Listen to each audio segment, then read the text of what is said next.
кыргыздын искусствосын дүйнө элине тааныталы, жаңырталы, комуздун деген мүмкүнчүлүгү өтө көп экен да депчи. Анан комуз менен фонограмма ойногондор чыкты. Мынакей алар мына түздөн түз элди алдап атат да. Алар алданганын билбей кол чаба турат депчи. Мындай эле балдар азыр бир топ жашка чыгып калды. Анын чыгармаларын жок, ал Асанбектики эмес, ал тигиники мунуку деп менчиктеп алгандар бар. Ошолор менен салгылашып атабыз. Ой, кандай бул деп.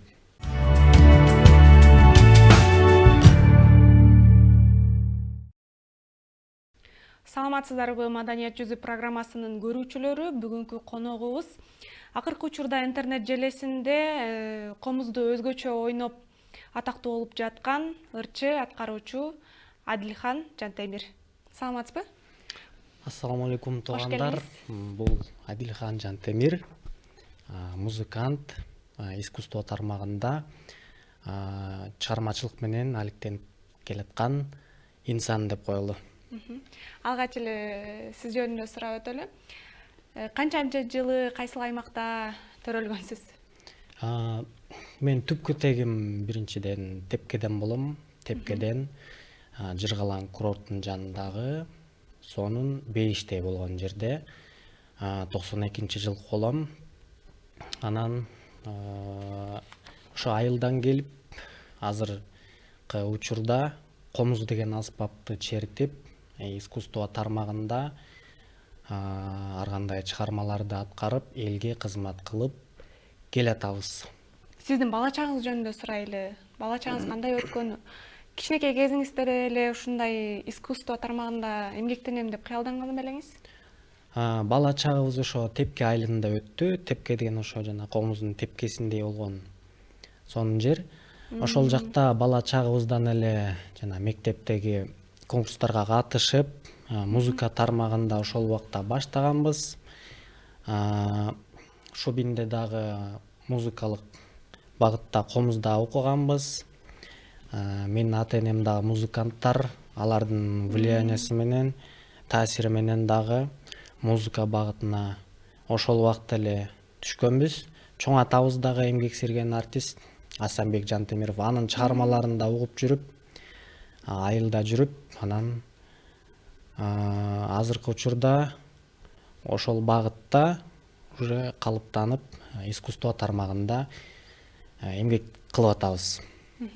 Ата-энем да чыгармачыл инсан деп айтып калбадыңызбы? Ата-энеңиз жөнүндө айтып кетсеңиз. Ата-энебиз ошо искусство институтунда музыкалык жактан илим алган, Караколдо музыкальный училищеда. Чоң атабыз дагы көптөгөн Кыргызстанга белгилүү обондуу ырлардын автору, көптөгөн чыгармалардын. Чоң энебиздин дагы үнү мындай өтө бир керемет үнү болгон. Анан ошол адамдардын таланттары мындайынан агылып келип бизге өтсө керек. Анан ошолорду Кудайдан берген талантты акырындан колдонуп, анан азыркы учурда ошо искусство багытында чыгармаларды ырдап атабыз. Ырдаган багытыбыз кыргыз колоритинде ырдоо манеребиз кыргызча. Үнүбүздүн тембры лирикалык оттеноктор менен, негизгиси кыргыздын улуттук колоритинде кыргыз музыкасы менен жана комуз деген аспапты современный заманбап чыгармаларды аткарып, жандуу аткарып, элге тартуулап, өзгөчө кылалы деп кыргыздын искусствосын дүйнө элине тааныталы, жаңырталы деген максатта ишмердик кылып келатабыз.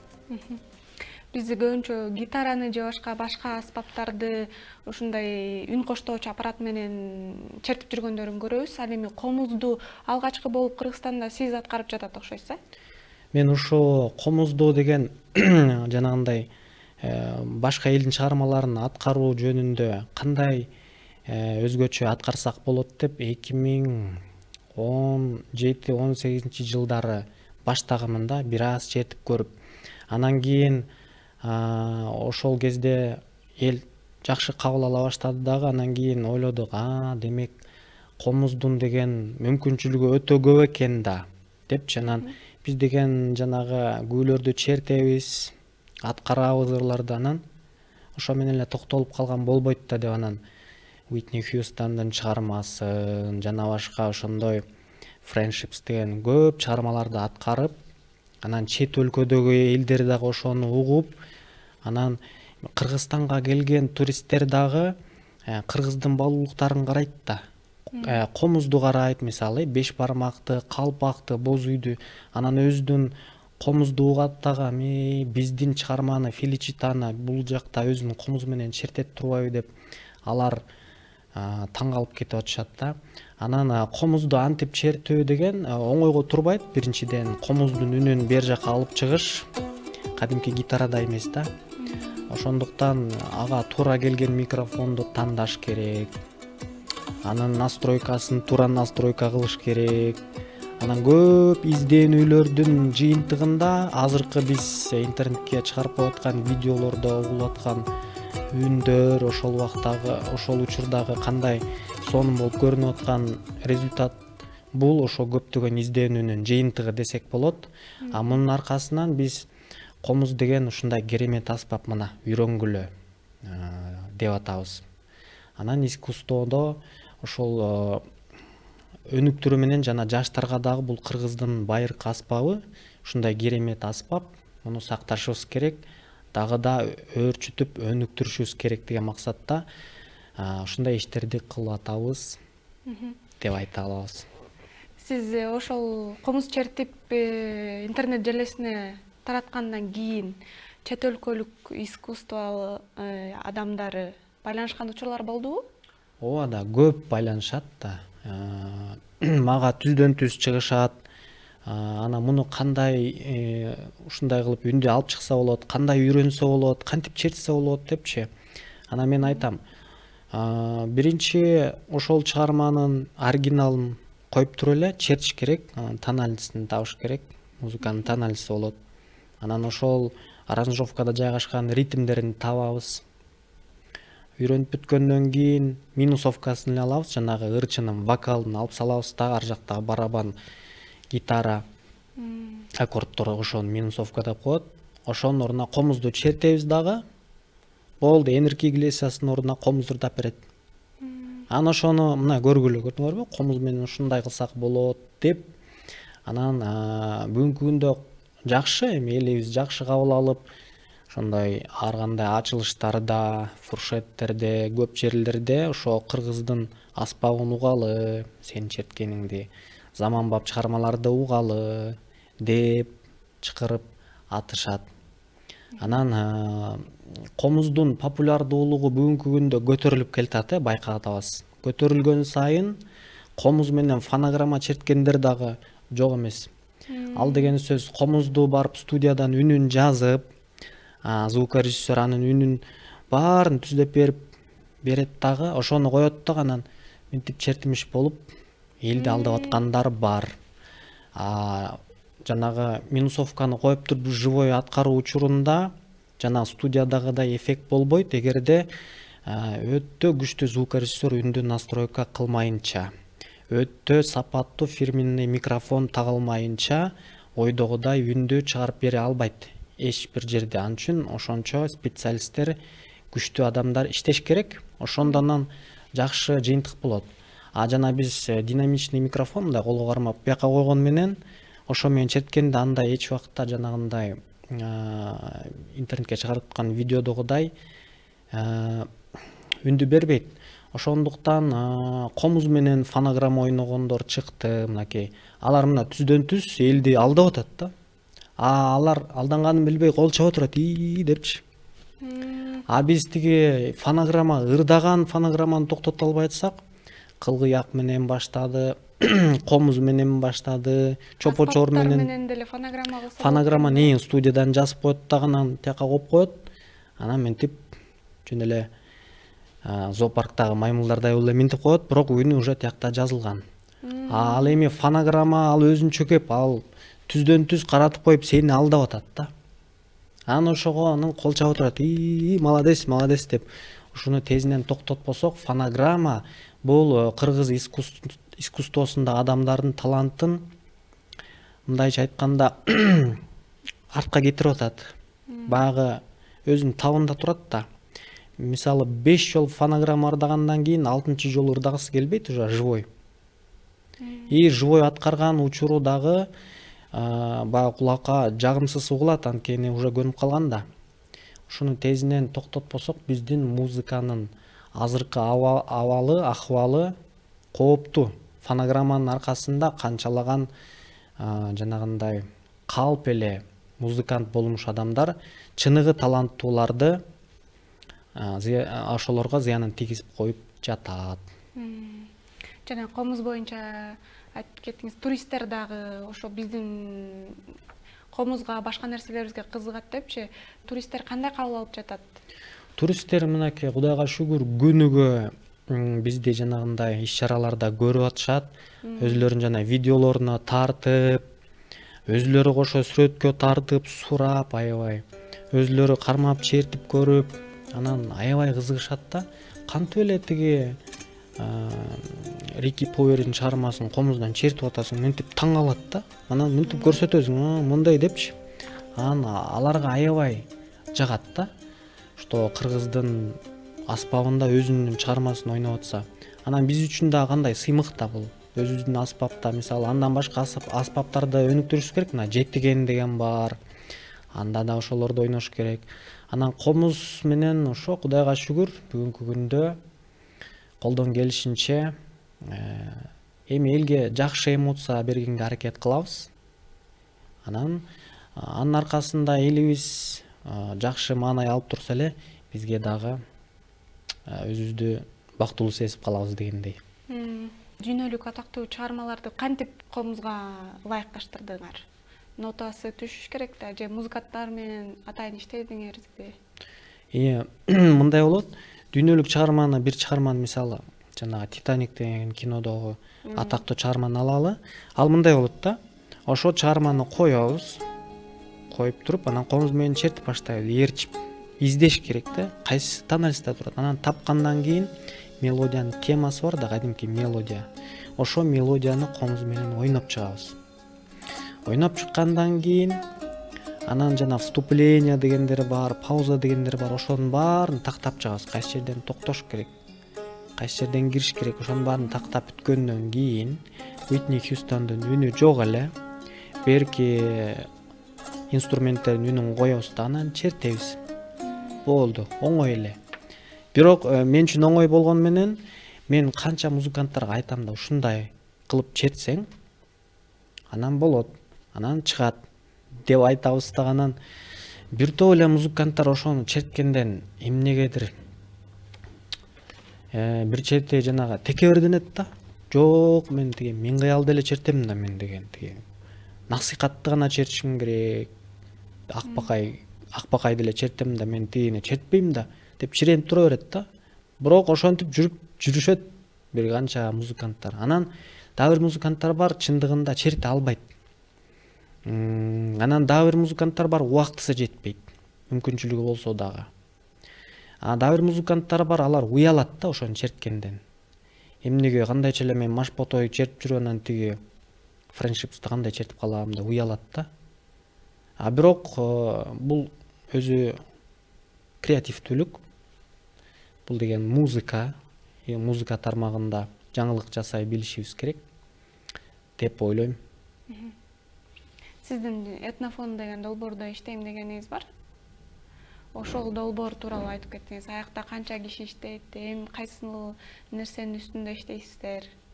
Этнофон долбоору ошо кыргыздын улуттук аспабы менен ушундай чыгармаларды аткарып элге жеткирүү. Анан анын дагы негизги принциптери жандуу аткаруу, живой только.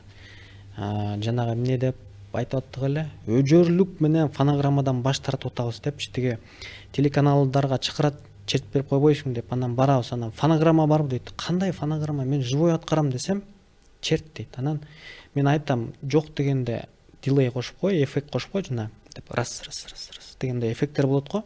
Ошону эле кошуп кой, болду. Минусовканы акырындатып кой десең, звукорежиссерлор ошону кыла албайт. Болбосо килтейген кадимки чоң телевидениялар аппараттары $3000 аппараттар менен бирок кичинекей нерсени кое алышпайт. А биз өзүбүз иштетип жүргөн андан мындайраак аппараттар менен сонун нерселерди жазып, чертип чыгарып атабыз, бирок ошол жактардан ошондой көйгөйлөр болот. Анан ал учурларда дагы айтабыз, көптөгөн специалисттер илим алыш керек. Антпесек артка кетүү болот. Анан этнофон долбоорунда ошо кыргыздын улуттук аспабында эме доол басты кошобуз, ошо комуз, анан кыргыздын баалуулугу болгон ошо кыргыздын кийими менен, кыргыздын негизгиси үнү бул ошо комуздун үнү деп ошол багытты көздөп анан элге ушинтип кызмат кылып келатабыз. Комуз менен да башка дагы улуттук аспаптарды кошуп бир чыгарма жаратуу деген оюңуздарда барбы? Мен тиги ошону бир ойлоп жүрөм, анан аны кылыш үчүн дагы мен өзү музыкант болгон үчүн мындай үнгө басым жасайм да. Именно аудио баягы өтө мындай жагымдуу, идеалдуу болуш керек депчи, бирок идеалдуу кыла албасак дагы ошо үнгө басым жасайм, анан колдон келишинче аракетти кылабыз. Негизи бирок искусство тармагына киргенден кийин өзүбүздүн чоң атабыздын да чыгармаларын аткарабыз вокалдык жактан. Анан аларды аранжировка кылып, жанагындай съемка кылып, ырларды радиолорго берип, ошолор менен да алек болуп, негизгиси ошо чыгармачыл чөйрөдө ушинтип келатабыз. Чыгармачыл чөйрөдө ошо келатабыз дедиңиз. Канча жыл болуп калды? Эми 2000 илгери эле баштасам керек, тиги бала кезимде. Анан ошо 2010дон кийин илим алып, өзүм агайым Азамат Отунчиев, бул деген мен залкар адам деп коет Кыргызстанда.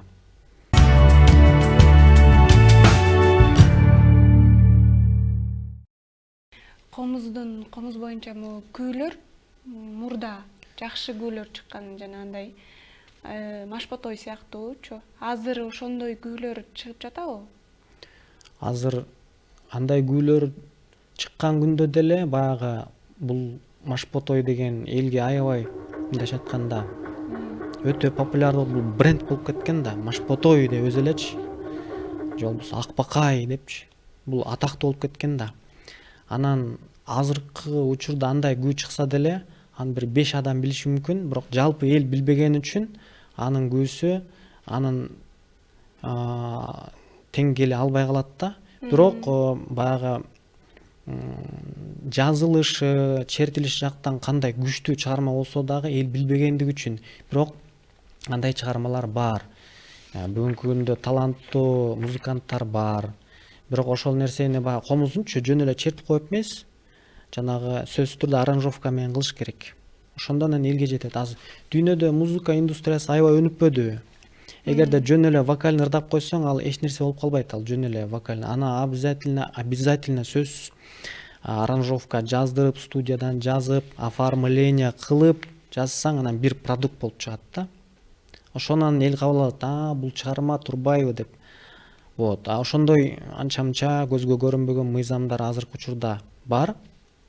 Вот. Анан акырындык менен биз кыргыз искусствосундагы өнүктүрөбүз деп ойлойм. Чыгып жаткан ошо күүлөр элдерге атактуу болбошунун себеби ошол эле себеппи? Бир эле себеби же башка да себептер бар? Азыр эл деген кыргыз күүлөрүнө тоюп калган да. Кыргыз күүлөрү дегенде баары эле ошо күүлөрдү билет да. Актамак, көктамакты билет, кыргыз көчүн билет. Комуз күүсү дегенде биринчи очередь ошолор эсине чөт да.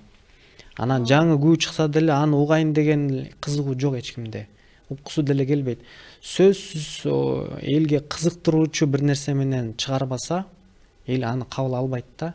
Кабыл алса дагы жакындары же достору, мисалы 20 адам, 23 адам, 5 адам кабыл алышы мүмкүн. Бирок өзгөчө болуп кабыл алыш үчүн ошондой мисалы Феличитаны чертип туруп элге чыгып кеттиби, анын аркасынан анан ошо кыргыздын жакшы чыгармасын чыгарыш керек. кайра тигиндей кызыктуу чыгарма чыгарыш керек, анан тигиндей болбосо өзүнүкүн чыгара берсе сонун экен деп коет, бирок кызыкпайт да. Вот азыр баягы элдин талабы мындай кызыктыруучу нерселер өтө көп болгон үчүн баягы элдин эмесин вниманиясын башка нерселер уже алып койду да. Ошол үчүн кызыктыруучу жанагындай механизмдер илгерки учурга салыштырмалуу азыр өзгөрүп кетти. Илгери деген искусство болчу да, азыр деген шоу бизнес болуп калды да. Мындай шоу кылып, мындай кылып эффекттер менен кылбасаң, жөн эле искусство боло берсең, анда мындай кругда жүрө бере турган болуп калды да. Вот. Учурда ошондо күүлөр чыгара турган атайын сөзү жок эле музыка чыгара турган инсандар көп эле экен да. Көп. Азыркы учурда жок эмес, бар. Таланттуу адамдар бар. Болгону ошол адамдар креативдүүлүк менен иштеш керек. Креативдүүлүк деген мындай айталы, мындай чыгармачыл тентек деп айталычы. Тентек деген мындай жаман эмес же жакшы эмес ал. Именно чыгармачылыкты жаратып аткан учурда мындай тентек ойлор келип, креативдүүлүктү кошуп, өзгөчө нерселерди кошуп жасаса, анан ошондо жыйынтык болсо керек, Кудай буйрса. Сиз ырчы аткаруучу да болуп жүрөсүз. Ырларды кайсыл критерийлерге карап тандайсыз? Обонуна, сөзүнө же атайын той ырлары деп бөлүп да жүрүшөт. Сиздики кандай? Мен аткарган чыгармалар обондуулугуна карайм десем болот. Обондуулугу деген сөз биринчи мындай кулакка угулат да, бир укканда эле. Анан кулакка угулбайт деп коет, эми жөн эле. Обону бар, бирок эми кызыкпайсың деле ага. Вот, анан мааниси жактан сөзсүз түрдө туура мааниде болуш керек. Адамдарды туура жакка чакыруу, чындыкты айтуу, жаратылышты айтуу, ата эне, бир тууган жөнүндө. Эгерде сүйүктүсүнө ыр жазган болсо дагы ошол жерден дагы мындай туура жагын айткан чыгарма деген критерий менен. Анан өзүбүздүн үнүбүзгө туура келиш керек. Эми лирический жактан мен оттенкабыз лирикалык жактан. Өзүмдүн ырдоо манерем кыргызча, кыргыз колоритинде. Биз өзүбүз кыргыз улутунан болгон үчүн Кудайга шүгүр. Вот, анан ошол чыгарма мисалы элге кандай жеткен болсо, эл ошол чыгарма менен концерттен дагы ошол чыгарманы уккусу келет, радиодон дагы, кайсы бир ачылыштан дагы ошол чыгарманы уккусу келет. Эгерде ал чыгарма орто темпте болсо дагы, жай темпте болсо дагы, бирок жагып турган болсо өзүнө, ошол чыгарма менен эл уккусу келе берет деп ойлойм. Сиздин бойдокмун деген чыгармаңыз бар экен. Мен бойдокмунбу. Ушул чыгармаңызды эмне үчүн ушул именно ушул ырды тандап алгансыз? Мен бойдок деген чыгарманы аткарып жүрөбүз. Мен бойдок деген чыгарманын автору Асанбек Жантемир уулу деген киши болгон. Асанбек Жантемиров. Кыргыз СССРнын эмгек сиңирген артисти. Ошол киши жаш кезинде ошо мен бойдок деп жазыптыр да. Анан ошол чыгарманы алып, кайра жакшылап иштеп, маанисин дагы тууралап, эми ошо бойдокчулук жөнүндө анан ошону жаздырдык. Ал менин атамдын атасы, чоң атам болот. Анан ошо чоң атамдын чыгармаларын элге жеткирейин, жөн эле калып калбасын деп ошондой максатта ырдап атабыз. Чоң атаңызды көп эскерип калдыңыз. Ошо чоң атаңыз жөнүндө айта кетсеңиз, анын чыгармачылыгын улантам деген негизде жүрөт окшойсуз. Ошондой окшойт. Чоң атабыз режиссер болгон, театрда спектакль койгон, кинолорго тартылган, актёрдук мастерствосу өтө күчтүү болгон, обончу болгон, ырларын өзүнүн текстинде жазган, обондорун жазган. Анан бүгүнкү күндө жана күкүктү угуп атпайсызбы, жана көп эле жерде кетип атпайбы, жана мөңнүшкөр куш көрсөң күтүп, мен элем келген куш күкүк, күкүк, күкүк, тан дарарата. Ушул күнү чыгарма, бул өзү ыр болгон да. Анан бул көп радионун жана жингылдарында кетип атат. Көп ачылыштарда жана оркестрлар ойнойт. Врученияларда ошолорду ойноп, ошолорду коет. Ошол сыяктуу ушул эле чыгармалар алтын фонддо жазылып турат. Анан бияктан чыгып алып Кукук деген жок, Асанбектик эмес ал. Бир аялды айтып жүрүшөт. Тигиники жок, бунуку депчи. Анан ошолор менен алып урушат. Ал Асанбектики. Ал Асанбек чоң атабыз жазып аткан учурда сен жок болчусуң десек, сен кандай мага далил айтасың деп. Андан тышкары чоң атабыздын жазма чыгармалары дагы бар. Алардын үстүнөн дагы иштеп атабыз бүгүнкү күндө. Эми чоң атабыз өзүнүн тирүү кезинде искусствого дагы колдон келишинче салым кошуп, Кыргыз СССРнин эмгек сиңирген артисти деген наам алып, элге кызмат кылып кеткен. Анан ошол нерселерди элге көрсөтүп алып чыгып иштеп атабыз. Анан негизгиси патриот болушубуз керек деп ойлойм да. Азыркы учурда дагы өзүбүз ошо искусство тармагында мындай айтат го, честный, мындай моралдык жактан таза иштейли деп принциптерге туруп алдык да. Кой. Болбосо канча музыканттар, даже атактуу музыканттар менден патент сурайт. Патентиң барбы? Берип турчу мага деп. Ал деген сөз биз өкмөткө налог төлөйбүз. Сен музыкант катары искусство тармагында искусство адамы катары иштейсиңби? Анда сен документ алып кой. Өкмөткө төлө акча. Анан кийин ишмердиң жүргүзөр деген мыйзам 2 жылдан бери Кудайга шүгүр өкмөткө салым кошуп атабыз. Элибиз менен иштешип атабыз, чыгармаларды жазып берип атабыз. Кудай буйрса жакшы эмоцияларды берип атабыз. Келген туристтерге кыргыздын баалуулуктарын көрсөтүп атабыз деп эле мактанып кирейин. Анан калганы Кудайдан, ошо Кудайым берип атат бизге. Анан ошону акырындан колдонуп кайра элибизге кызмат кылып келатабыз. Акыркы жаңылыктарыңыз менен бөлүшүп кетиңиз. Эми Кудай буйрса жакшы чыгармаларды жазабыз деп ойлойм. Тиги жанагындай чоң коммерческий объекттер бар. Ал жакта менден сурайт, комузуңдун үнүн жазып бербейсиңби мага депчи. Анан айтам, макул, жазып берейин. Студиянын акысы мынча болот. Анан Адилхан өзүн черткен акысы мынча болот.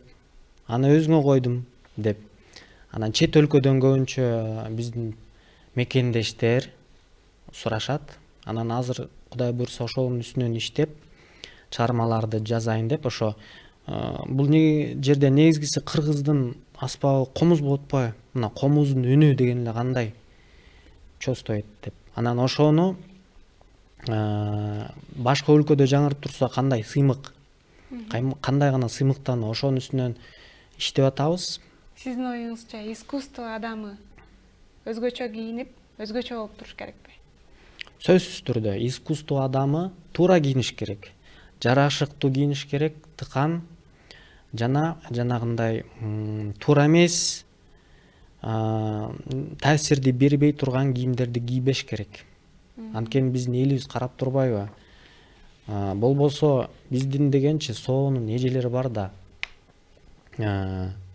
Эми айткандан уяласың, бирок жанагындай порнография көрүп аткандай болосуң. Эми бул эмне деген шермендечилик, болбосо өзү ырдап атат да. Анан телевизордон көрсөтүп атат ошонучу. Биздин жаш балдар көрүп атат ошону.